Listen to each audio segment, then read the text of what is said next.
ছুটির দিনেও মনোনয়ন যাচাই বাছাই, মৃত্যুর কারণে বেগম জিয়ার নির্বাচন কার্যক্রম সমাপ্ত। তারেক রহমান, মির্জা ফখরুল ও জামায়াত আমিরের প্রার্থিতা বৈধ ঘোষণা, জাহরার প্রার্থিতা বাতিল।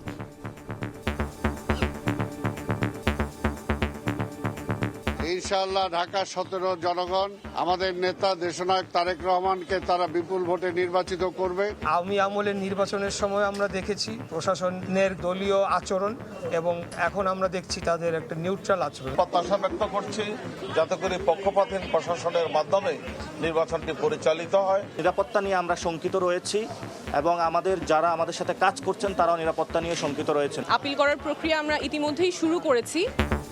নির্বাচন ঘিরে পরাজিত শত্রু সক্রিয় হতে পারে, সজাগ থাকার আহ্বান উপদেষ্টার। নির্বাচনটা আয়োজন করছি একটা গণ অভ্যুত্থানের শক্তির উপর দাঁড়িয়ে। সেখানে পরাজিত শক্তি কিছু বাধার সৃষ্টি করতে পারে, সে বাধাগুলো আমাদেরকে মোকাবেলা করতে হবে।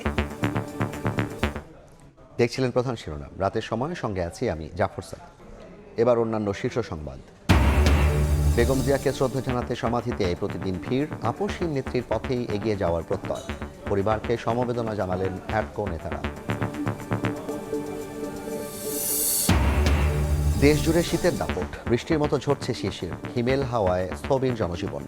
এ মাসেই তীব্র শৈত্যপ্রবাহের পূর্বাভাস, তাপমাত্রা নামতে পারে 4 ডিগ্রিতে। নিজ নামে 30-40টি মুঠোফোন দেখে চিন্তিত না হওয়ার আহ্বান সরকারের। অপারেটররা সব তথ্য সিস্টেমে অন্তর্ভুক্ত করায় সমস্যা, চলছে সমাধানের চেষ্টা। বাংলাদেশের বাজার ধরতে যুক্তরাষ্ট্রকে টেক্কা দিতে পারল না ফ্রান্স। 14টি বোয়িং উড়োজাহাজ কিনতে চিঠি দিল বিমান। এয়ারবাসের চেয়ে সাশ্রয়ী বলছেন বিশেষজ্ঞরা।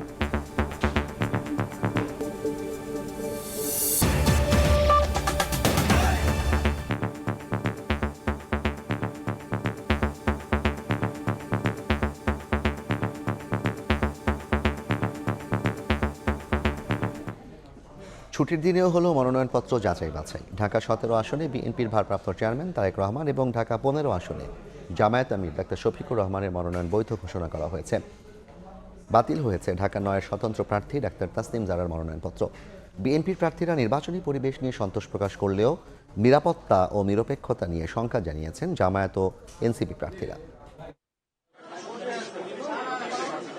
ঢাকা জেলা ও মহানগর মিলে 20টি আসনে দিয়েছেন 253 জন। 3টি ভাগে চলছে যাচাই বাছাই। সেগুনবাগিচায় রিটার্নিং কর্মকর্তার কার্যালয়ে 13টি আসন, জেলা অফিসে 5টি এবং নির্বাচন কমিশন ভবনে 2টি আসনের যাচাই বাছাই হচ্ছে।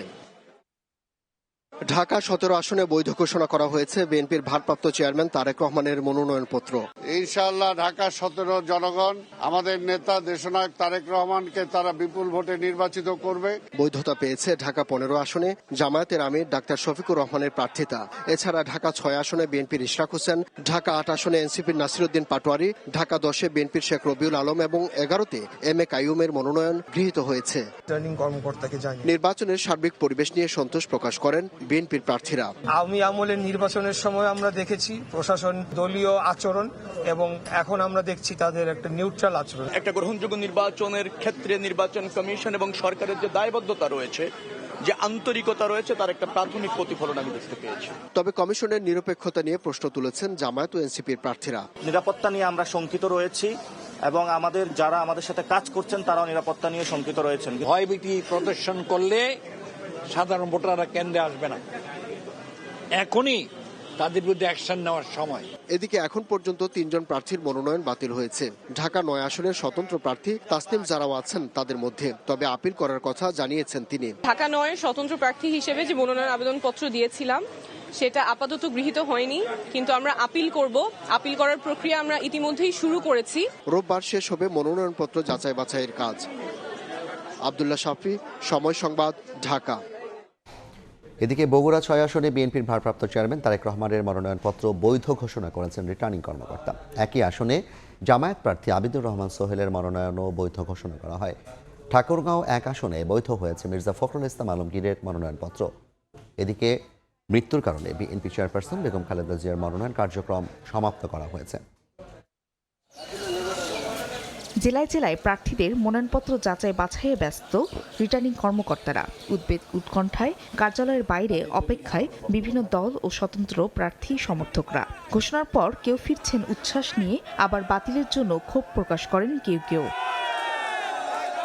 শনিবার সকালে 6 আসনে বিএনপির ভারপ্রাপ্ত চেয়ারম্যান তারেক রহমানের মনোনয়নপত্র বৈধ ঘোষণা করেন সংশ্লিষ্ট কর্মকর্তারা। পাশাপাশি একই আসনে জামাত মনোনীত প্রার্থী আবিদুর রহমান সোহেলের মনোনয়নও পাশ হয়। অন্যদিকে মৃত্যুর কারণে বগুড়া 7 আসনে বেগম খালেদা জিয়ার দাখিল করা মনোনয়নপত্রের কার্যক্রম সমাপ্ত করা হয়। তার বদলে মনোনয়ন পান গাবতলী উপজেলা বিএনপির সভাপতি মোর্শেদ মিল্টন। দিনাজপুর 3 আসনেও বেগম খালেদা জিয়ার প্রার্থিতা সমাপ্ত করে বৈধ করা হয় সৈয়দ জাহাঙ্গীর আলমের আবেদন।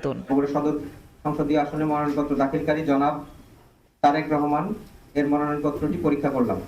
পরীক্ষান্তে মনোনয়নপত্রটি গ্রহণ করলাম। ঠাকুরগাঁও 1 আসনে মির্জা ফখরুল ইসলাম আলমগীরের মনোনয়নপত্র বৈধ ঘোষণা করেন কর্মকর্তারা। এ আসনে তার বিপরীতে মনোনয়ন পাশ হয় ছাত্র শিবিরের সাবেক সভাপতি দেলোয়ার হোসেনের। মির্জা ফখরুল ইসলাম আলমগীর, বাংলাদেশ জাতীয়তাবাদী দল জনাব দেলোয়ার হোসেন, বাংলাদেশ জামায়াতে ইসলামী জনাব মোহাম্মদ খাদেমুল ইসলাম, ইসলামী আন্দোলন বাংলাদেশ, 3 জনের মনোনয়নপত্র যাচাই বাছাই করে আমরা সঠিক পেয়েছি এবং বৈধ বলে ঘোষণা করেছি। এদিকে চট্টগ্রাম 5 আসনে জাতীয় পার্টির প্রার্থী ব্যারিস্টার আনিসুল ইসলাম মাহমুদের প্রার্থিতা বাতিলের দাবিতে হট্টগোল করেন দলটির নেতাকর্মীরা। তবে কর্মকর্তারা জানান দলীয় কাগজপত্রে অসঙ্গতি পাওয়ায় স্বাভাবিক নিয়মেই বাতিল হয় আনিসুলের মনোনয়নপত্র। ফাহরিয়া ফারজানা, সময় সংবাদ। আলোচনার জন্য স্টুডিওতে আছেন সহকর্মী আব্দুল্লাহ শাফি, যাচ্ছি তার কাছে। শাফি, আপনাকে স্বাগত জানাই। শাফি, আমরা প্রতিবেদনে দেখলাম বেশ কয়েকজন প্রার্থীর বিষয় জানানো হয়েছে, তাদের মনোনয়নপত্র যাচাই বাছাই শেষে কি অবস্থা একটু আমাদেরকে বিস্তারিত জানাবেন। মনোনয়ন যাচাই বাছাই শেষে আজকের পরিস্থিতি যদি বলি তাহলে আজকে 3টা ভাগে মনোনয়ন যাচাই বাছাই হয়েছে। এর মধ্যে যে সেগুনবাগিচায় বিভাগীয় কর কমিশনের অফিসে সেই জায়গায় 119টি আসন 119টি প্রার্থিতা বৈধতা পেয়েছে এবং এর মধ্যে 54টি হচ্ছে অবৈধ ঘোষণা করেছেন আর 1টি পেন্ডিং রেখেছেন। আর এর বাইরে জেলা প্রশাসকের কার্যালয়ে যে 5টি আসনে যাচাই বাছাই করা হয়েছিল এর মধ্যে 12টি আসন 12টি মনোনয়ন প্রার্থী অবৈধ ঘোষণা করেছেন আর বাকি 30টি তারা বৈধতা ঘোষণা করেছেন। ওই জায়গায় 1টি আসন পেন্ডিং রেখেছেন। আর এর বাইরে 13 এবং 15 যেটি নির্বাচন কমিশন ভবনে অনুষ্ঠিত হয়েছিল যাচাই বাছাই, সেই জায়গায় 5টি অবৈধ ঘোষণা করা হয়েছে আর 6টি বৈধ ঘোষণা করেছে। অর্থাৎ এই সব মিলিয়ে 171টির মতো অবৈধ ঘোষণা করা হয়েছে। যেটি আমরা দেখাতে চাই যে আজকের যে মনোনয়নপত্র যাচাই বাছাই হয়েছে সেই জায়গায় জামায়াত এনসিপি এবং বিএনপির প্রার্থীরা সেখানে গিয়েছেন তাদের মনোনয়ন বৈধতা জানার জন্য। এইখানে দেখা যাচ্ছে যে ঢাকা 17 আসনে তারেক রহমানের মনোনয়ন বৈধ ঘোষণা করেছেন এবং ঢাকা 15 আসনে ডাক্তার শফিকুর রহমানের মনোনয়ন বৈধ হয়েছে।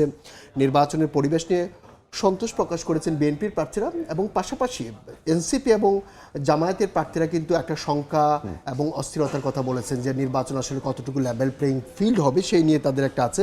আর এখানে তাসনিম জারা যিনি স্বতন্ত্র ঢাকা 9 নির্বাচনের জন্য তিনি চেষ্টা করছেন এবং তার প্রার্থীতা কিন্তু বাতিল করছে নির্বাচন কমিশন। এবং এর বাইরেও ঢাকার বাইরের আমরা কিছু মনোনয়ন চিত্র দেখে নিই। ঢাকার বাইরেও দেখা যাচ্ছে যে বগুড়া 6 আসনে তারেক রহমানের মনোনয়নপত্র বৈধ হয়েছে এবং ঠাকুরগাঁও 1 আসনে মির্জা ফখরুল ইসলাম আলমগীরের মনোনয়ন বৈধ হয়েছে। আর মৃত্যুজনিত কারণে বেগম জিয়ার মনোনয়ন কার্যক্রম সমাপ্ত ঘোষণা করা হয়েছে। আগামীকাল রোববার আপনি জানেন যে মনোনয়ন কার্যক্রম শেষ দিন, অর্থাৎ সারা দেশে যত ধরনের মনোনয়ন যাচাই বাছাই হবে সেটি আগামীকাল সমাপ্ত করে তারপর কতগুলো যাদেরটা অবৈধ ঘোষণা করা হলো তাদের আসলে মূলত কি ধরনের কারণগুলোতে অবৈধ ঘোষণা করা হয়েছে এবং তাদের পরবর্তী পদক্ষেপ কি হতে পারে? যাদের অবৈধ ঘোষণা করা হয়েছে তার মধ্যে তাসনিম জারার উদাহরণটা আপনাকে দেই। মোটামুটি অনেকগুলোই এই রকম রয়েছে। স্বতন্ত্র প্রার্থীদের ক্ষেত্রে তাদেরকে যে দৈব চয়নের মাধ্যমে মাঠে গিয়ে যারা স্বাক্ষর করেছেন তাদের যাচাই বাছাই প্রক্রিয়া, এই জায়গায় তাসনিম জারার ক্ষেত্রে তারা বলেছেন যে 10 জনকে তারা যাচাই বাছাই করেছেন, এর মধ্যে 2জনের পরিচয় তারা শনাক্ত করতে পারেননি তারা ওই এলাকার ভোটার কিনা। আইডি কার্ড একইভাবে আমি আরও 4-5 জনের ক্ষেত্রেও দেখেছি একই রকম সমস্যা। একজন 4 জনের ভোটারদের শনাক্ত করতে পারেনি, আরেকজন 3 জনের ভোটারদের শনাক্ত করতে পারেনি। তবে নির্বাচন কমিশনের পক্ষ থেকে বলা হয়েছে তাদের আপিলের সুযোগ রয়েছে, তারা আপিল করতে পারবেন। তারপর নির্বাচন কমিশন হয়তো পরবর্তী প্রক্রিয়ায় তাদেরকে যদি মনে হয় নির্বাচন কমিশন যে তাদেরকে দেওয়া যেতে পারে এবং অনেক ক্ষেত্রে দেখা যাচ্ছে একজন সিগনেচার হয়তো দেয় নাই কিংবা অঙ্গীকারপত্রে স্বাক্ষর করে নাই। একটু জানাবেন যে মনোনয়নপত্র যাচাই বাছাই তো কালকে শেষ হচ্ছে, প্রায় আপিলের সময় শেষ হয়ে যাবে, দলগুলো কি ইশতেহার তৈরির কাজ শুরু করেছে কিনা কিংবা সেখানে কিভাবে ভাবছে তারা? দলগুলো নিঃসন্দেহে ইশতেহারের কাজ শুরু করেছে, তবে আজকে দলগুলো যাতে ইশতেহার করার পরপরই দেখা যায় যে ইশতেহারগুলো ভুলে যান, কিন্তু সেই ইশতেহার যাতে ভুলে না যান সেই কারণে যাতে একটা লিখিত অঙ্গীকার যাতে রাজনৈতিক দলগুলো করে সেই কারণে একটা লিখিত অঙ্গীকারের কথা বলেছেন সুজনের নির্বাহী প্রধান বদিউল আলম মজুমদার। একই সঙ্গে সামনের যে পরাজিত শক্তি নির্বাচনকে সামনে রেখে সক্রিয় হয়ে উঠতে পারে এই ধরনের একটা আশঙ্কা প্রকাশ করেছেন তথ্য উপদেষ্টা। এই নিয়ে আমাদের সহকর্মীর একটা প্রতিবেদন আছে, চলুন দেখে আসি সেটি। দেশের রাজনীতির আলোচনার কেন্দ্র এখন আসন্ন ত্রয়োদশ জাতীয় সংসদ নির্বাচন। গণঅভ্যুত্থান পরবর্তী নির্বাচন নিয়ে আকাঙ্ক্ষা বাড়ছে সাধারণ মানুষের, তাই আলোচনায় আসছে রাজনৈতিক দলগুলোর ইশতেহারও। শনিবার জাতীয় প্রেস ক্লাবে গণঅভ্যুত্থানের আকাঙ্ক্ষায় কেমন ইশতেহার চাই শীর্ষক সংবাদ সম্মেলনের আয়োজন করে সুশাসনের জন্য নাগরিক সুজন। প্রচারণা শুরু হয়ে গিয়েছে। সংবাদ সম্মেলনে সংক্ষিপ্ত বক্তব্যে সুজনের প্রধান নির্বাহী ডক্টর বদিউল আলম মজুমদার বলেন, বিগত সরকার দিনবদলের সনদ নামে ইশতেহার দিলেও পরে ভুলে গিয়েছিল, তাই ভবিষ্যতে কোনো দল যাতে ইশতেহার ভুলে না যায় সেজন্য লিখিত অঙ্গীকার করতে হবে। এখন ইশতেহারে অনেক কিছুই বলা হয়, কিন্তু এরপরে নির্বাচনের পরে সাধারণত ইশতেহারটা ছুঁড়ে ফেলা হয়। ভবিষ্যতে যেন এটা আদালতে যাওয়ার সুযোগ হয় এবং আদালতে মানুষ তাদেরকে প্রশ্ন করার সুযোগ হয় আদালতে গিয়ে যে তারা যে ইশতেহার তারা প্রকাশ করেছে সে কতটুকু তারা বাস্তবায়ন করেছে। যেগুলোর ভিত্তিতে গণভোট হবে সেগুলোর সেই ব্যাপারে আমরা আমাদের রাজনৈতিক দলগুলোর সুস্পষ্ট অবস্থান চাই।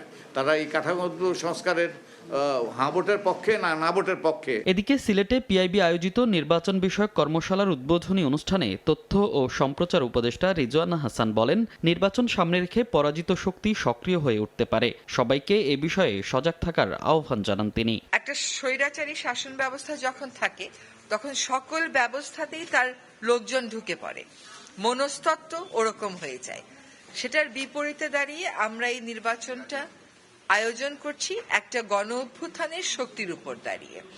সেখানে পরাজিত শক্তি কিছু বাধার সৃষ্টি করতে পারে, সে বাধাগুলো আমাদেরকে মোকাবেলা করতে হবে। সুষ্ঠু নির্বাচনের পাশাপাশি নির্বাচনে জনগণের অংশগ্রহণ জরুরি বলেও মন্তব্য করেন উপদেষ্টা রিজওয়ানা। মনির হোসাইন, সময় সংবাদ, ঢাকা। প্রতিবেদনটি দেখলাম, একটু বিস্তারিত জানাবেন যে ইশতেহার নিয়ে যে কথা বলেছে সুজন সম্পাদক কিংবা একই সাথে তথ্য উপদেষ্টা রিজওয়ানা যেটি বললেন, তারা আসলে কি ধরনের আশঙ্কা করছেন এবং কি প্রস্তুতি নিচ্ছেন? দেখুন, সুজন সম্পাদক যে আশঙ্কাটি করেছেন এটি খুবই বাংলাদেশের যে রাজনৈতিক সংস্কৃতি সেই জায়গায় খুবই প্র্যাকটিক্যাল এবং খুব বাস্তবসম্মত একটি আশঙ্কা। কারণ আপনি যদি 54 বছরের ধারাবাহিকতার কথা চিন্তা করেন, প্রত্যেক রাজনৈতিক দল কিন্তু তাদের ইশতেহার দিয়েছে এবং সেই ইশতেহারটা কিভাবে ভাঙা যায়, অর্থাৎ ইশতেহার যাতে পূরণ না হয় সেই জায়গায় কিন্তু তারা সবসময় সেই চেষ্টাটাই করেছেন। মনে হয় যে একটা ইশতেহার দিলাম, আমি সেই ইশতেহারটা কেন পূরণ করতে হবে, পূরণ না করে কিভাবে বেঁচে যাওয়া যায়, এইটাই ছিল বাংলাদেশের রাজনৈতিক কালচার। এখন যেহেতু একটা সংস্কারের মধ্য দিয়ে যাচ্ছে সেই কারণে বদিউল আলম মজুমদার বলছেন এই সংস্কারের ধারাবাহিকতায় যেন রাজনৈতিক দলগুলোকে এই জায়গায় আনা যায় কিনা যে তারা লিখিতভাবে একটা অঙ্গীকার তারা করতে পারে। আমাদের এখানেও দেখা যাচ্ছে, এবং সেখানে দেখা যাচ্ছে এই যে নির্বাচন ঘিরে এবং একই সঙ্গে কিন্তু রেজওয়ানা হাসান কিন্তু এই নির্বাচন ঘিরেই আরেকটা আশঙ্কার কথা বলেছেন এবং এইটাও কিন্তু একটা রাজনৈতিক কালচার যে এক দল যখন ক্ষমতায় থাকে অন্য দল যখন থাকে না তখন কিন্তু হচ্ছে এই আশঙ্কাগুলো প্রকাশ করেন যে পরাজিত শত্রু যারা আছেন তারা আবার সক্রিয় হয়ে উঠতে পারে এবং সেই ক্ষেত্রে জনগণকে সবসময় সজাগ থাকার কথা বলেন। এইটাও কিন্তু সবসময় সব সরকার জনগণকে সজাগ থাকার কথা বলতো, কিন্তু কার্যকরের যেই ব্যাপারটা সেগুলো নিয়ে কিন্তু অনেক প্রশ্ন থেকে যায় এবং যেটি বলছিলেন যে মানে রাজনৈতিক দলগুলো বললেন যে ইশতেহার অনেক দল ভুলে যায়, এই জন্য লিখিত অঙ্গীকারের দাবি জানিয়েছেন সুজন সম্পাদক। আপনাকে ধন্যবাদ শাফি। আমাদের সঙ্গে যুক্ত ছিলেন সহকর্মী শাফি, জানাচ্ছিলেন যে আজকের নির্বাচনী যে মনোনয়নপত্র যাচাই বাছাই এবং সর্বশেষ নির্বাচনী ইশতেহার ঘিরে সুজনের যে কথা সে বিষয়ে বিস্তারিত। প্রয়াত বিএনপি চেয়ারপারসন বেগম জিয়ার প্রতি শ্রদ্ধা জানাতে আজও সমাধিতে দেখা গেছে মানুষের ঢল। আপসহীন নেত্রীর দেখানো পথে দেশকে এগিয়ে নেওয়ার প্রত্যয় ছিল সবার কণ্ঠে। কারাগারে ইচ্ছাকৃত ভুল চিকিৎসা দিয়ে বিএনপি চেয়ারপারসনকে মৃত্যুর দিকে ঠেলে দেওয়ার অভিযোগ বিএনপি নেতাদের। বেগম জিয়ার মৃত্যুতে 3 দিনের রাষ্ট্রীয় শোক শেষ, চলছে 7 দিনের দলীয় শোক। ঘন কুয়াশা আর শীত উপেক্ষা করে ভোর থেকেই প্রয়াত বিএনপি চেয়ারপারসনের সমাধিতে শ্রদ্ধা জানাতে উপস্থিত মানুষ। বেলা বাড়ার সঙ্গে বাড়তে থাকে মানুষের ঢল। শুধু রাজধানী নয়, দূর দূরান্ত থেকেও এসেছেন অনেকে। শ্রদ্ধা নিবেদন শেষে দোয়ায় অংশ নেন আগতরা। বেগম খালেদা জিয়ার আদর্শে নতুন প্রজন্ম দেশকে এগিয়ে নেবে এমন প্রত্যাশা সবার। স্বৈরাচার এরশাদ বিরোধী আন্দোলন থেকে তিনি সংগ্রাম করে নিজেকে এক অনন্য উচ্চতায় প্রতিষ্ঠিত করেছেন। এত ত্যাগ তিতিক্ষার পরে আল্লাহ তাআলা তাকে যে কি সম্মানের সাথে মৃত্যু দিয়েছে, এটা আসলে বিরল। আল্লাহ ওনাকে জান্নাত নসিব করুন। বেলা 11টায় মির্জা আফরোজা আব্বাসের নেতৃত্বে বেগম খালেদা জিয়ার কবরে ফুলেল শ্রদ্ধা জানায় জাতীয়তাবাদী মহিলা দল। পরে দোয়া করেন তারা। এ সময় বিএনপির সিনিয়র যুগ্ম মহাসচিব রুহুল কবির রিজভী বলেন, কারাগারে ইচ্ছাকৃতভাবে ভুল চিকিৎসা দিয়ে বেগম জিয়াকে মৃত্যুর দিকে ঠেলে দেওয়া হয়েছে। অনেক সংকট, চাপ, হুমকির মুখেও জনগণকে ছেড়ে না যাওয়ার যে দৃষ্টান্ত, সেটা দেশনেত্রী বেগম খালেদা জিয়া তিনি দেখিয়েছেন। ভারপ্রাপ্ত চেয়ারম্যান জনাব তারেক রহমান, তার যে পতাকা তিনি হাতে নিয়েছেন, তার মায়ের প্রদর্শিত পথ ধরেই তিনি এগিয়ে নিয়ে যাবেন এই দেশকে। দুপুরের পর বেগম খালেদা জিয়ার সমাধিতে শ্রদ্ধা জানায় জাতীয়তাবাদী শ্রমিক দল। এ সময় স্থায়ী কমিটির সদস্য নজরুল ইসলাম খান বলেন, শহীদ রাষ্ট্রপতি জিয়াউর রহমান ও বিএনপি চেয়ারপারসন বেগম খালেদা জিয়া সবসময় শ্রমিকদের কথা ভেবেছেন। শহীদ রাষ্ট্রপতি জিয়াউর রহমান নিজেকে শ্রমিক বলে ঘোষণা করে আমাদের সবাইকে সম্মানিত করেছিলেন। দেশনেত্রী বেগম খালেদা জিয়াও শ্রমজীবী মানুষের জন্য অনেক কিছু করেছেন। সন্ধ্যায় বেগম জিয়ার সমাধিতে শ্রদ্ধা জানায় বাংলাদেশ জাতীয়তাবাদী ছাত্রদল। শ্রদ্ধা জানানো শেষে আপসহীন নেত্রীর আদর্শকে সামনে রেখে কাজ করার অঙ্গীকার করেন তারা। বাংলাদেশপন্থী রাজনীতিকে সমুন্নত রাখার জন্য আমরা আপসহীনভাবে জনাব তারেক রহমানের পাশে থাকব, আমরা সেই প্রতিজ্ঞা নিয়েছি। বেগম জিয়ার কবরে শ্রদ্ধা জানান জাতীয়তাবাদী যুবদল, ঢাকা মহানগর উত্তর সহ বিএনপির বিভিন্ন অঙ্গ সংগঠনের নেতারা। মাইমুনা হায়দার চৌধুরী, সময় সংবাদ, ঢাকা। বেগম জিয়ার শোক সন্তপ্ত পরিবারের প্রতি সমবেদনা জানিয়েছেন টেলিভিশন মালিকদের সংগঠন অ্যাটকর নেতারা। পরিবার ও বিএনপি নেতারা শোক কাটিয়ে উঠবেন বলে প্রত্যাশা তাদের।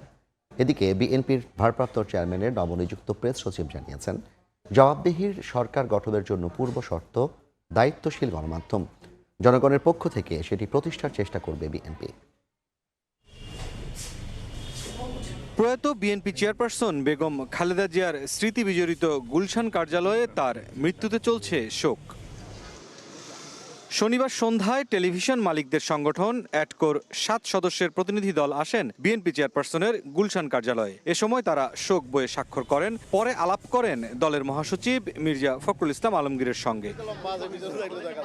শোক বইয়ে স্বাক্ষর শেষে অ্যাটকোর পক্ষ থেকে জানানো হয়, কার্যালয়ে উপস্থিত বিএনপি মহাসচিবের সঙ্গে অনানুষ্ঠানিক বৈঠকে সমবেদনা জানিয়েছেন তারা। তার পরিবারের প্রতি আমাদের সমবেদনা থাকবে, সেটাও আমরা লিখেছি, এবং আগামী দিনে হয়তো আমরা একটা সুন্দর বাংলাদেশ দেখতে পাবো আমাদের রাজনীতিবিদদের নেতৃত্বে, এটা আমরা আশা প্রকাশ করি। আমরা সবাই শোকাহত, মর্মাহত এবং ওনার আত্মার মাগফিরাত কামনা করি। দেশ যেন ওনার যে দিক নির্দেশনা ছিল সেইভাবে যেন দেশ এগিয়ে যাক। এদিকে দায়িত্ব পাওয়ার পর বিএনপির ভারপ্রাপ্ত চেয়ারম্যানের নবনিযুক্ত প্রেস সচিব জানিয়েছেন, জনগণের কাছে দায়বদ্ধ ও জবাবদিহির সরকার গঠনের পূর্বশর্ত দায়িত্বশীল স্বাধীন গণমাধ্যমের জন্য কাজ করবে বিএনপি। একটা গণতান্ত্রিক সরকার প্রতিষ্ঠা করার জন্য পূর্ব শর্ত হচ্ছে একটা দায়িত্বশীল গণতান্ত্রিক স্বাধীন সংবাদ মাধ্যম, গণমাধ্যম। দায়িত্বশীল স্বাধীন সংবাদ মাধ্যম দরকার, আর আমরা সেই জন্য কাজটা করব। এদিকে বেগম জিয়ার জন্য 3 দিনের রাষ্ট্রীয় শোক শেষ হওয়ার প্রেক্ষিতে নিজের ভেরিফাইড ফেসবুক ও এক্স অ্যাকাউন্টে প্রধান উপদেষ্টার নেতৃত্বে উপদেষ্টা পরিষদ, অন্তর্বর্তী সরকার, সরকারের সব বাহিনী এবং রাষ্ট্রের গুরুত্বপূর্ণ ব্যক্তিদের প্রতি কৃতজ্ঞতা জানিয়ে পোস্ট দিয়েছেন বিএনপির ভারপ্রাপ্ত চেয়ারম্যান তারেক রহমান। পাশাপাশি বাংলাদেশের জনগণের প্রতি জানিয়েছেন গভীর অভিবাদন। মুরসালিন হক জুনায়েদ, সময় সংবাদ, ঢাকা। শহীদ শরীফ ওসমান হাদি হত্যার বিচারের দাবিতে মার্চ ফর ইনসাফ কর্মসূচি শুরু করেছে ইনকিলাব মঞ্চ। রাজধানীর ফার্মগেট থেকে বিকেলে ট্রাকে করে শাহবাগে আসেন নেতারা বলেন, 7 জানুয়ারি হাদি হত্যাকাণ্ডের চার্জশিট দাখিলের আগ পর্যন্ত এই কর্মসূচি চালিয়ে যাবেন তারা। এর মধ্যে 4 দফা দাবি নিয়ে কয়েকটি রাজনৈতিক দলের সঙ্গে বসবে ইনকিলাব মঞ্চ। সেখান থেকেই বড় আন্দোলনের ঘোষণা আসতে পারে।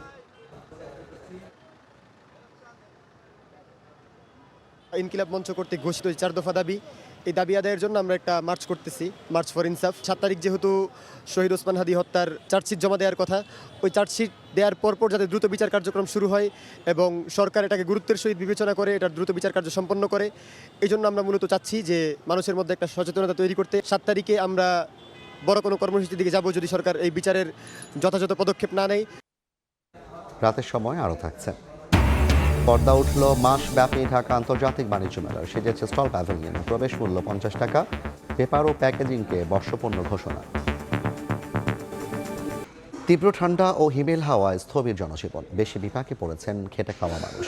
আবহাওয়া অফিস বলছে মাসেই 2 থেকে 3 দফায় মাঝারি থেকে তীব্র শৈত্যপ্রবাহ হতে পারে। তাপমাত্রা নামতে পারে 4 ডিগ্রি সেলসিয়াসে। কুয়াশার চাদরে ঢাকা ভোরের সূর্য, সঙ্গে কনকনে হিমেল হাওয়ায় বাইরে বের হওয়া দায়। তীব্র শীতে বিপর্যস্ত হয়ে পড়েছে জনজীবন। সবচেয়ে বিপাকে পড়েছেন নিম্ন আয়ের খেটে খাওয়া মানুষ। রাজধানীর ছিন্নমূল মানুষেরাও আছেন চরম কষ্টে। খড়কুটো জ্বালিয়ে শীত নিবারণের চেষ্টা করছেন অনেকে। আর বছরের থেকে এই বছর শীত বেশি পড়ছে। যারা ধরেন মনে করেন গরিব মানুষ আছে, যারা ফুটপাতে থাকে, আমাদের থেকে তারা অনেক কষ্টে আছে। শীতের লেগে গাড়ি গুড়ি চালাইতে পারতাছি না, লেগে আগুন ধরায় আগুন পোয়াইতাছি। এবারে অনেক শীত বলে নতুন রাস্তায় আপনার মাল পাওয়া যাচ্ছে কম দামে, এলাকি আপনি কিনতেছি। শীতের জন্য সকাল থেকে এই পর্যন্ত বাড়ে না, আইসি পুরান কাপড় কিনতে, কিন্তু যদি সুযোগ পাই বনে তাহলে নিব। আবহাওয়া অধিদপ্তর জানিয়েছে ঢাকায় শনিবার তাপমাত্রা নেমেছে 12.5 ডিগ্রি সেলসিয়াসে, যা রাজধানীতে চলতি মৌসুমের সর্বনিম্ন তাপমাত্রা। আবহাওয়া পূর্বাভাস বলছে হাড় কাঁপানো শীতের প্রকোপ থাকতে পারে সপ্তাহখানেক। বর্তমান যে অবস্থা বিরাজ করছে তাতে এই অবস্থাটা আগামী 4-5 দিনের অব্যাহত থাকবে, অর্থাৎ সামান্য পরিবর্তনের মধ্যে দিয়ে এরকম থাকবে, হয়তো কখনো কিছুটা কম কিছুটা বেশি, তবে উল্লেখযোগ্য পরিবর্তনের সম্ভাবনা আপাতত নেই। জানুয়ারিতে তাপমাত্রা 4 ডিগ্রি সেলসিয়াসে নামার পাশাপাশি মাঝারি থেকে তীব্র শৈত্যপ্রবাহের শঙ্কাও রয়েছে বলে জানিয়েছে আবহাওয়া অধিদপ্তর। শবনব নিবিড়, সময় সংবাদ, ঢাকা। এদিকে সারা দেশেই জেঁকে বসেছে শীত। হিমেল হাওয়ায় কাঁপছে উত্তরের জনপদ। হাসপাতালে বাড়ছে ঠান্ডাজনিত রোগী, ব্যাহত হচ্ছে বড় আবাদ। আজ দেশের সর্বনিম্ন তাপমাত্রা 9 ডিগ্রি সেলসিয়াস রেকর্ড করা হয়েছে পাবনা, রাজশাহী ও নওগাঁয়। ঘন কুয়াশায় ঢাকা পড়েছে চারপাশ, জেঁকে বসেছে শীত। হাড় কাঁপানো ঠান্ডায় স্থবিরতা নেমে এসেছে জনজীবনে। হিমেল হাওয়া ও কনকনে বাতাসে কাঁপছে উত্তরের জনপদ। তাপমাত্রার পারদ নেমেছে 9 ডিগ্রির ঘরে। ভোর থেকে ঝরছে কুয়াশা, সেই সঙ্গে বৃষ্টির মতো পড়ছে শিশির। দেশে আজ সর্বনিম্ন তাপমাত্রা 9 ডিগ্রি সেলসিয়াস রেকর্ড করা হয়েছে রাজশাহী, পাবনার ঈশ্বরদী ও নওগাঁর বদলগাছিতে। খুবই সমস্যা, স্বল্পলের খাওয়া পড়া ঠিক মতো দেওয়া পারতেছি না। এইরকম কুয়াশা হলে কি করব আমরা? ভোরবেলা বাড়া হচ্ছে কোনো কাজ কাম নাই, মানে হাত পা চলছে না, হেভি ঠান্ডা। সপ্তাহ ধরে চলা বৈরী আবহাওয়ায় চরম বিপাকে খেটে খাওয়া নিম্ন আয়ের মানুষ। আয় কমেছে রিকশা ও ভ্যান চালকদের। প্রয়োজন ছাড়া ঘর থেকে বের হচ্ছেন না সাধারণ মানুষ। এছাড়া তীব্র ঠান্ডায় ব্যাহত হচ্ছে বড় আবাদও। চলাফেরা খুব কষ্ট করতে হয়, শীতের অনেক কাপড় পরছি তারপরও শীত করে। কনকনে ঠান্ডায় হাসপাতালে বাড়ছে ঠান্ডাজনিত রোগীর সংখ্যা। শয্যার তুলনায় 3 গুণ রোগী ভর্তি আছেন হাসপাতালে। সবচেয়ে বেশি আক্রান্ত হচ্ছেন শিশু ও বৃদ্ধরা। বাচ্চারা মাসে বাসায় একটা নোংরা জিনিস গালাই দিল, ওখান থেকে আবার ডায়রিয়া হয়ে যেতে পারে, এটাই স্বাভাবিক। কিন্তু বেড থাকলে উপরে থাকলে বাচ্চারা সমস্যা হয় না। আবহাওয়া অধিদপ্তরের তথ্য মতে রাজশাহী, পাবনা, নওগাঁ, সিরাজগঞ্জ, নীলফামারী, কুড়িগ্রাম, যশোর, চুয়াডাঙ্গা ও কুষ্টিয়া জেলাসমূহের উপর দিয়ে মৃদু শৈত্যপ্রবাহ বয়ে যাচ্ছে এবং তা অব্যাহত থাকতে পারে। তানজিল হাসনাত, সময় সংবাদ। NEIR সিস্টেমে নিজের নামে 30-40টি মুঠোফোন দেখে সাধারণ মানুষকে চিন্তিত না হতে বলেছে সরকার। প্রধান উপদেষ্টার বিশেষ সহকারী ফয়েজ আহমদ তৈয়ব জানান, সিস্টেম অপারেটররা এ যাবৎকালের সব তথ্য অন্তর্ভুক্ত করায় এই সমস্যা, যা সমাধানের চেষ্টা চলছে। কর ফাঁকি ও অপরাধ দমনে মোবাইল ফোন নিবন্ধন বাধ্যতামূলক করতে গেল বৃহস্পতিবার থেকে চালু হয়েছে NEIR সিস্টেম। এই সিস্টেম চালুর পর NEIR এর ওয়েবসাইটে গিয়ে নিজের নামে মুঠোফোন সংখ্যা যাচাই করতে গিয়ে 30 থেকে 40টি করে হ্যান্ডসেটের তথ্য পাচ্ছেন গ্রাহক, যা নিয়ে বিস্মিত ও চিন্তিত অনেকেই। নিরাপত্তাগত ঝুঁকিগুলো যদি শনিবার সময় সংবাদকে প্রধান উপদেষ্টার বিশেষ সহকারী ফয়েজ আহমদ তৈয়ব জানান, মোবাইল অপারেটররা হিস্টোরিক ডেটা বা এ যাবৎকালের সব তথ্য সিস্টেমে তুলেছে। হয়েছে। তাদের কাছ থেকে 300 কোটির বেশি ডেটা সেট পাওয়া গেছে। তবে স্থানান্তরের তারিখটা বর্তমান সময় দেখানোয় অনেকের এনআইডিতে সচল সিম বা হ্যান্ডসেটের সংখ্যা বেশি দেখাচ্ছে। ধীরে ধীরে পুরনো উপাত্ত ব্যাকগ্রাউন্ডে আর্কাইভ করে শুধু বর্তমানে সচল মুঠোফোনের সংখ্যা দেখানো হবে। গত 10 বছরে ব্যক্তির সিমে যতগুলো ডিভাইস অ্যাক্টিভেট করা হয়েছে প্রত্যেকটা ডিভাইসের ডেটা দেখিয়েছি। তো ধীরে ধীরে হিস্টোরিক ডেটাটা আমরা ব্যাকগ্রাউন্ডে আর্কাইভ করে নিয়ে যাব। বর্তমানে যে সচল যে নাম ডিভাইসগুলো আছে সেগুলোকে আমরা তালিকায় দেখাবো। এ সময় এনইআইআর চালুর পর ক্লোন বা নকল ফোন নিয়ে ভয়াবহ তথ্য তুলে ধরেন প্রধান উপদেষ্টার বিশেষ সহকারী। বলেন, একটি আইএমইআই নম্বরের বিপরীতে প্রায় 4 কোটি হ্যান্ডসেট পাওয়া গেছে। একটা আইএমইআই এর এগেনস্টে 3 কোটির বেশি ডিভাইস আছে। এর বাইরে 19 লক্ষ পেয়েছি, 15.5 লক্ষ, 17.5 লক্ষ এই ধরনের পেয়েছি। এ সময় এনইআইআর সচল থাকলেও আগামী 90 দিন কোনো মোবাইল ফোন লক হবে না বলেও জানান ফয়েজ আহমদ তৈয়ব। শুভ খান, সময় সংবাদ, ঢাকা। রাতের সময় আরও থাকছে। ভারতে প্রতিবাদের মুখে কেকেআর থেকে মোস্তাফিজকে বাদ দেওয়ার নির্দেশ বিসিসিআইয়ের। ক্রিকেটারদের নিরাপত্তায় সর্বোচ্চ গুরুত্ব দেবে বিসিবি। রাতে জরুরি সভা। 14টি নতুন বোয়িং উড়োজাহাজ কেনার সিদ্ধান্ত নিয়েছে বিমান বাংলাদেশ এয়ারলাইন্স। এ লক্ষ্যে নির্মাতা প্রতিষ্ঠানকে অফিসিয়ালি চিঠি দিয়েছে রাষ্ট্রায়ত্ত প্রতিষ্ঠানটি। দেরিতে হলেও বহরে নতুন উড়োজাহাজ কেনার সিদ্ধান্তকে সাধুবাদ জানিয়েছেন এভিয়েশন বিশেষজ্ঞরা। কাজল আব্দুল্লাহ রিপোর্ট। যুক্তরাষ্ট্র সরকারের বাণিজ্য শুল্কের পরিমাণ কমানোর লক্ষ্যে দেয়া প্রতিশ্রুতি আরও শক্তভাবে বাস্তবায়নে এগিয়ে যাচ্ছে বাংলাদেশ। বিভিন্ন পণ্য আমদানি বাড়ানোর পাশাপাশি এবার মার্কিন উড়োজাহাজ নির্মাতা প্রতিষ্ঠান বোয়িং থেকে প্রাথমিকভাবে 14টি এয়ারক্রাফট কেনার প্রস্তুতি নিয়েছে বিমান বাংলাদেশ এয়ারলাইন্স। ইতোমধ্যে সংস্থাটির পরিচালনা পর্ষদ আনুষ্ঠানিকভাবে চিঠি দিয়েছে বোয়িংকে। বোর্ড মিটিং এ নীতিগত সিদ্ধান্ত হয়েছে যে আমরা বোয়িং থেকে 14টা এয়ারক্রাফট কিনব। অনুমোদিত 14টি উড়োজাহাজের মধ্যে 10টি ড্রিমলাইনার ও 4টি কেনা হবে ম্যাক্স মডেলের। আর বহরে বর্তমানে 19টির মধ্যে 14টি বোয়িংয়ের তৈরি। বিশেষজ্ঞরা বলছেন, ব্যবসায়িক দৃষ্টিকোণ থেকে এয়ারবাসের চেয়ে সাশ্রয়ী বোয়িং এয়ারক্রাফট। হয়তো 35 পর্যন্ত যাবে এই এয়ারক্রাফটগুলো ডেলিভার করতে। বিমানের যে এখন আমি সবসময় বলি ইয়াংগেস্ট ফ্লিট, এটা কিন্তু আর খুব একটা ইয়াং থাকবে না তখন। এবং 15 বছর এয়ারক্রাফটের এজ হলে মেইনটেন্যান্সের খরচ অনেক বেড়ে যায় এবং ফুয়েল কস্টও বাড়ে, কারণ depending on the age of the engine. নতুন 14টি এয়ারক্রাফট কিনতে বাংলাদেশ বিমানের সম্ভাব্য ব্যয় হবে প্রায় 35,000 কোটি টাকা। বহরে যুক্ত হতে পারে 2031 সালের শেষ থেকে 2035 সাল পর্যন্ত। তবে লাভের অঙ্ক কার্গো বিমানে বেশি হলেও নতুন বহরে কেন উদ্যোগ নেই সে প্রশ্ন তুলেছেন সংশ্লিষ্টরা। কার্গোতে হলো প্রফিট বেশি, আর বিমান সমস্ত কার্গো হ্যান্ডলিং করে। তারা জানে, বিমান কার্গোর লোকেরা, যে কার্গো কোত্থেকে আসছে, কোথায় যাচ্ছে। এই মার্কেটটা বিমান আসলে ক্যাপিটালাইজ করা দরকার এবং বিমানের এই যে ফ্লিট এক্সপ্যানশন, আমি মনে করি এই ফ্লিট এক্সপ্যানশনের মধ্যে সিরিয়াসলি কার্গো এয়ারক্রাফট কনসিডার করা উচিত। দ্বিপাক্ষিক বাণিজ্যে যুক্তরাষ্ট্রের সঙ্গে শুল্ক চুক্তির অংশ হিসেবে বোয়িংয়ের কাছ থেকে 25টি উড়োজাহাজ কেনার কথা জানিয়েছিল বাণিজ্য মন্ত্রণালয়। এর অংশ হিসেবেই এবার নতুন এই সিদ্ধান্ত নিল সরকার। কাজল আব্দুল্লাহ, সময় সংবাদ, ঢাকা। বাণিজ্য, কৃষি, ওষুধ রপ্তানি সহ বিভিন্ন খাতে ব্রাজিলের সঙ্গে 18টি চুক্তি করতে যাচ্ছে বাংলাদেশ। বিশেষজ্ঞরা বলছেন, বাংলাদেশি পণ্য প্রবেশে উচ্চমাত্রার শুল্ক কমানো গেলে অপার বাণিজ্যিক সম্ভাবনা কাজে লাগানো সম্ভব। ব্রাজিল থেকে ফিরে বিস্তারিত জানাচ্ছেন প্রসূন আশিস। পাহাড়, সমুদ্র আর জলাভূমির অপরূপ সৌন্দর্যের দেশ ব্রাজিল। মিল রয়েছে বাংলাদেশের প্রকৃতির। দুদেশের সুসম্পর্ক থাকলেও বাড়েনি বাণিজ্য। ব্রাজিল থেকে সয়াবিন তেল, চিনি, তুলা, পশুখাদ্য ও চামড়াজাত পণ্য আমদানির বিপরীতে দেশটিতে স্বল্প পরিসরে অল্প কিছু পণ্য রপ্তানি করে বাংলাদেশ। তৈরি পোশাক, ওষুধসহ বিভিন্ন পণ্য রপ্তানির সম্ভাবনা আটকে আছে ভাষাগত জটিলতা, দূরত্ব ও পরিবহন ব্যয়ে। সঙ্গে বাংলাদেশি পণ্য প্রবেশে উচ্চমাত্রার শুল্কের কারণে ব্রাজিলের সঙ্গে বাণিজ্য ঘাটতি বাড়ছেই। ব্যবসায়ী ও বিশেষজ্ঞরা বলছেন, সমস্যা দূর করা গেলে খুলে যেতে পারে বাণিজ্যের অপার সম্ভাবনা। এই মুহূর্তে বাংলাদেশের রপ্তানি বাড়ানোর কোনো বিকল্প নাই। রেডিমেড গার্মেন্টস ব্রাজিলের বাজারে না, শুধু এন্টার মার্কাসুর কান্ট্রিগুলোতে অ্যাবাউট 35% ডিউটির একটা বিষয় আছে। ব্রাজিলের সঙ্গে বাণিজ্য বাড়াতে এরই মধ্যে 12টি চুক্তি চূড়ান্ত পর্যায়ে, আর 6টি নিয়ে আলোচনা চলছে। এক্ষেত্রে জনশক্তি ও ওষুধ রপ্তানিকে প্রাধান্য দেওয়া হচ্ছে বলে জানান ব্রাজিলে নিযুক্ত বাংলাদেশের রাষ্ট্রদূত। Hopefully, once the agreement will be signed, that tariff will also be waived. So it will unleash a new market for our pharmaceutical markets in Brazil.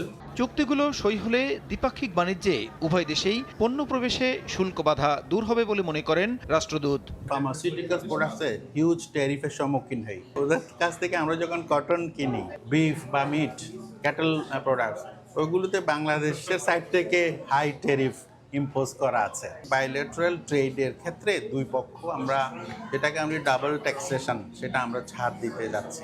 আগামী মার্চ বা এপ্রিলে ব্রাজিলের পররাষ্ট্র সচিবের বাংলাদেশ সফরকালে চুক্তিগুলো চূড়ান্ত হবে বলেও জানান এই কূটনীতিক। এই যে বিশাল ঘাটতি বাণিজ্যের ক্ষেত্রে দুদেশের মধ্যে, এই ঘাটতি দূর করার জন্যই ব্রাজিল এম্বাসি নতুন নতুন উদ্যোগ নিচ্ছে বলে জানিয়েছেন সংশ্লিষ্ট কর্মকর্তারা। ব্রাজিলের বাংলাদেশ এম্বাসির সামনে থেকে প্রসূন আশিস, সময় সংবাদ।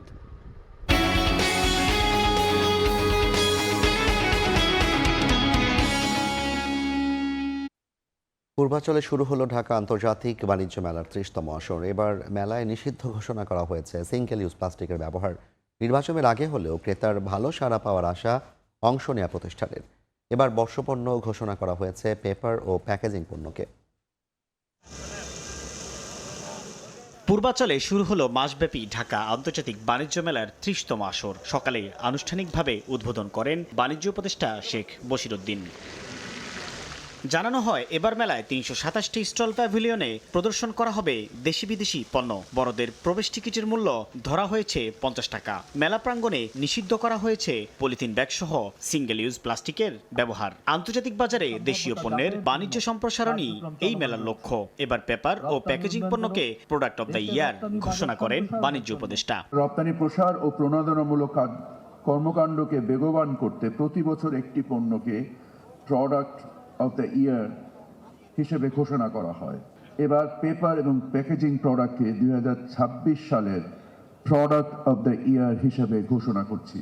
এ সময় আমদানি রপ্তানি বাণিজ্য বাড়াতে কঠোর নীতিমালা থেকে বের হওয়ার তাগিদ দেন ব্যবসায়ীদের শীর্ষ সংগঠন এফবিসিসিআইয়ের প্রশাসক। আমরা আশা করব বর্তমান সরকার ট্রেড ফ্যাসিলিটেশনকে আরও বেশি গুরুত্ব দিয়ে দেখবে। আমরা ব্যবসায়ীরা চট্টগ্রাম বন্দরে এবং বিভিন্ন বিমানবন্দরের আমাদের পণ্যের উঠানামা এবং পণ্য ছাড়করণে আমরা আরও বেশি সুযোগ পাব। উদ্বোধনের পর দর্শনার্থীদের জন্য খুলে দেওয়া হয় মেলার গেট। ব্যবসায়ীদের প্রত্যাশা, মেলার ব্যবসায় প্রভাব ফেলবে না নির্বাচন কেন্দ্রিক কর্মকাণ্ড। তো সামনে একটা নির্বাচন জাতীয় একটা ইয়া আছে, তো না কোনো পরিবর্তন দেখছি না। Considering whatever is going on in the country at the moment, I think এরকম একটা জিনিস মানুষকে অনেকটা শান্তি আর আনন্দ দিতে পারবে। একটা সুখ গেছে, তো ইনশাল্লাহ এটা কাটাই ইনশাল্লাহ ভালো হবে আশাবাদী আমরা। সাবেক প্রধানমন্ত্রী ও বিএনপি চেয়ারপারসন বেগম খালেদা জিয়ার মৃত্যুতে রাষ্ট্রীয় শোক পালনের জন্য এবার মেলা ২ দিন পর শুরু হলেও আয়োজক সংস্থা এপিপি জানিয়েছে শেষ হবে ৩১ জানুয়ারিতেই। সাইফুল ইসলাম, সময় সংবাদ, ঢাকা। ৪০ বছর ধরে অসংখ্য খুশির মিছিলে ছিল আইডিএলসি, থাকবে আগামীতেও। নিরাপদ নগর করতে রাজধানীতে বুয়েট উদ্ভাবিত ৩ চাকার স্বল্প গতির ব্যাটারি চালিত রিকশার পাইলট কর্মসূচির উদ্বোধন করা হয়। উদ্বোধনী অনুষ্ঠানে সড়ক পরিবহন ও সেতু উপদেষ্টা জানান, রাজধানী থেকে ব্যাটারি চালিত রিকশা তুলে নেওয়া হবে না। শ্রমজীবী মানুষকে সম্পৃক্ত করে নিরাপদ নগর করতে এই রিকশা প্রকল্প বাস্তবায়নের কথা জানান স্থানীয় সরকার উপদেষ্টা। রাজধানীতে প্যাডেল এবং ব্যাটারি চালিত ২ ধরনের রিকশা চলাচল করে। সাধারণ রিকশার চেয়ে ব্যাটারি চালিত রিকশার বেশি গতির কারণে ঝুঁকিপূর্ণ হিসাবে পরিচিত এই বাহন ঠেকাতে বিভিন্ন সময়ে উদ্যোগ নেওয়া হয়েছে। বাহনটি বন্ধে আদালতের নির্দেশ সত্ত্বেও আন্দোলনের মুখে তা বাস্তবায়ন সম্ভব হয়নি। এর ফলে ট্রাফিক ব্যবস্থাপনায় ব্যাটারি চালিত রিকশা একটি বড় সমস্যা হয়ে দাঁড়িয়েছে। এ অবস্থায় ব্যাটারি চালিত রিকশা বন্ধ না করে একটি কাঠামোতে নিয়ে আসতে উদ্যোগ নেয় স্থানীয় সরকার মন্ত্রণালয়। বুয়েট উদ্ভাবিত ৩ চাকার স্বল্পগতির ব্যাটারি চালিত রিকশা চলাচলে প্রবিধান তৈরি করে সরকার।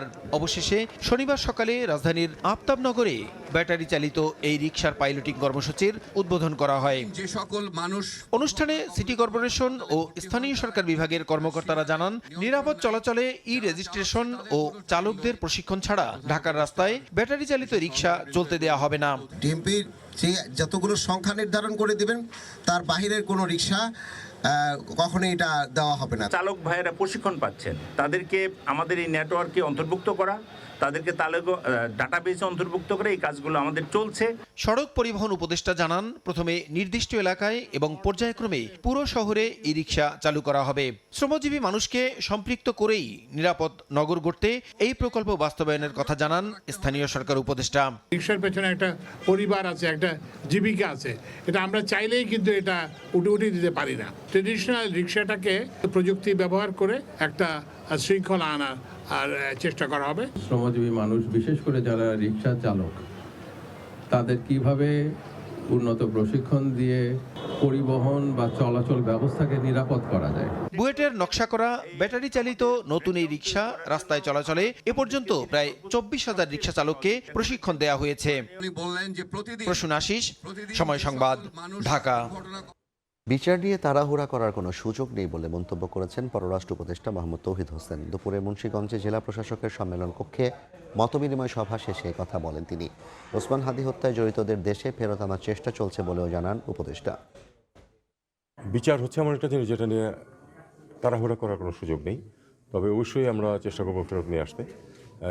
এখনও কিন্তু আমরা 100% নিশ্চিন্তভাবে বলতে পারছি না, অন্তত হোম থেকে আমাকে এটা বলে না যে অমুকখানে আছে সে গিয়ে। আমরা ইন্ডিকেশন পেয়েছি ইন্টারোগেশন থেকে যে তারা সম্ভবত পার হয়ে গেছে। তো খুব সুনির্দিষ্ট জায়গা যদি আমরা আইডেন্টিফাই করতে পারি তাহলে বলতে পারতাম ভারতকে যে অমুকখানে আছে তাকে ধরে দিয়ে দাও। বৈষম্য বিরোধী ছাত্র আন্দোলনের হবিগঞ্জ জেলা শাখার সাধারণ সম্পাদক মাহাদি হাসানকে আটক করা হয়েছে। প্রতিবাদে থানার সামনে অবস্থান নিয়ে বিক্ষোভ করেন নেতাকর্মীরা। বিষয়টি নিশ্চিত করেন পুলিশ সুপার ইয়াসমিন খাতুন। জানান, সন্ধ্যায় শায়েস্তানগরে আত্মীয়ের বাসা থেকে মাহাদি হাসানকে আটক করে গোয়েন্দা পুলিশ। এদিকে মাহাদি হাসানের আটকের খবরে সদর থানার সামনে অবস্থান নিয়ে বিক্ষোভ করেন বৈষম্য বিরোধী ছাত্র আন্দোলনের নেতাকর্মীরা। এর আগে শুক্রবার দুপুরে শায়েস্তাগঞ্জ থানায় ভারপ্রাপ্ত কর্মকর্তার সঙ্গে বাকবিতণ্ডায় জড়ান মাহাদি হাসান। এ সংক্রান্ত একটি ভিডিও সামাজিক যোগাযোগ মাধ্যমে ছড়িয়ে পড়ে। ভেনেজুয়েলার প্রেসিডেন্ট নিকোলাস মাদুরোকে স্ত্রীসহ আটকের পর নিউ ইয়র্কে নেওয়া হচ্ছে বলে জানিয়েছেন মার্কিন প্রেসিডেন্ট ডোনাল্ড ট্রাম্প। এর আগে রাজধানী কারাকাস সহ ভেনেজুয়েলার বিভিন্ন জায়গায় হামলার নির্দেশ দেন মার্কিন প্রেসিডেন্ট। এরপরই কারাকাস সহ আশপাশের এলাকায় ব্যাপক বিস্ফোরণ ঘটে। মার্কিন হামলার তীব্র নিন্দা জানিয়েছে ভেনেজুয়েলা সরকার। দেশ জুড়ে জারি করা হয়েছে জরুরি অবস্থা।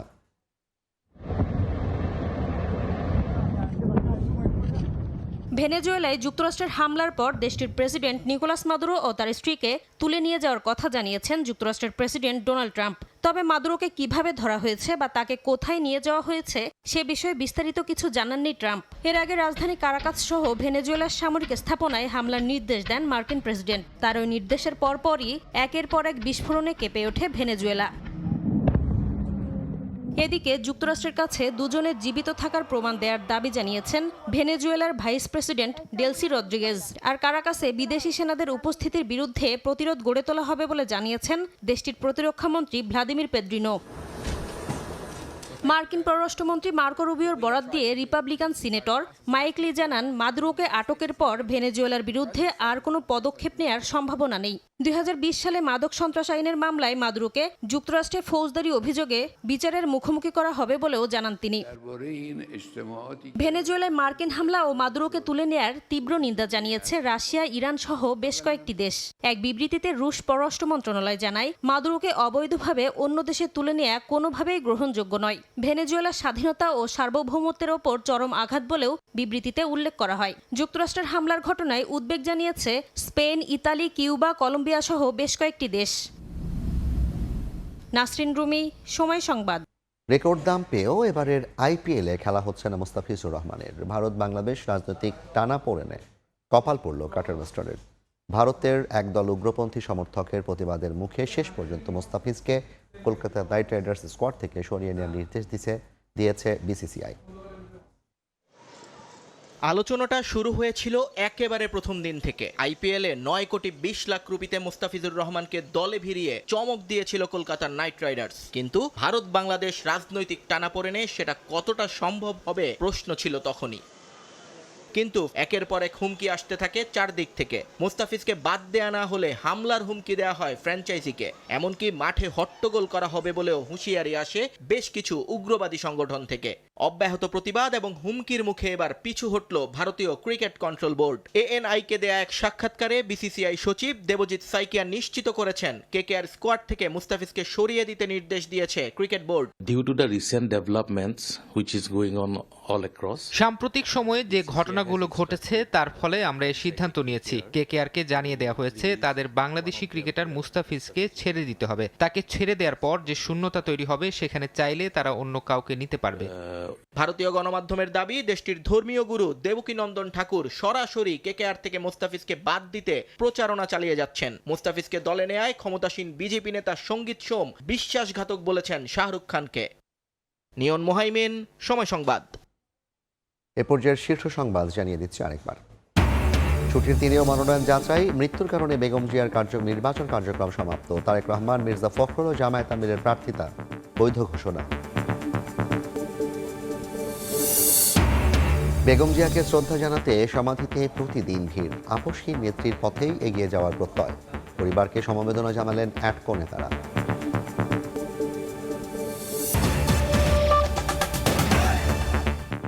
এই ছিল রাতের সময়। এরপর দেখবেন সম্পাদকীয়, সঙ্গে থাকুন সময়।